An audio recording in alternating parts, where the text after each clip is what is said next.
প্রধান যে বন্দিশালাটা ছিল সেটা ছিল জেআইসি, অর্থাৎ প্রতিরক্ষা মন্ত্রণালয়ের অধীনে পরিচালিত যে আমাদের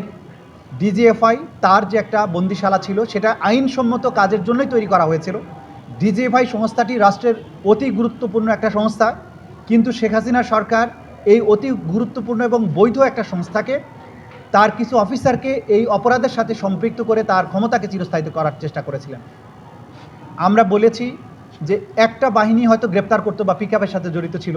তারা আবার গ্রেপ্তার করে বন্দি রাখার জন্য অন্য বাহিনীর হাতে তুলে দিত, আবার নির্যাতন করার জন্য অন্য বাহিনীর কাছে দিত,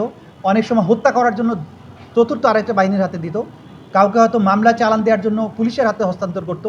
অর্থাৎ এই অপহরণ প্রক্রিয়ার সাথে police, CTTC, DB, DGFI, RAB এবং কোনো কোনো ক্ষেত্রে এনএসআই এবং কখনো কখনো বিজিবিকেও ব্যবহার করা হয়েছে। এই যে রাষ্ট্রীয় বিভিন্ন সংস্থা, এগুলোকে অপরাধ কর্মের সাথে সম্পৃক্ত করার মাধ্যমে এটা একটা ওয়াইড স্প্রেড এবং সিস্টেম্যাটিক পদ্ধতিতে বাংলাদেশের সিভিলিয়ান পপুলেশন, যারা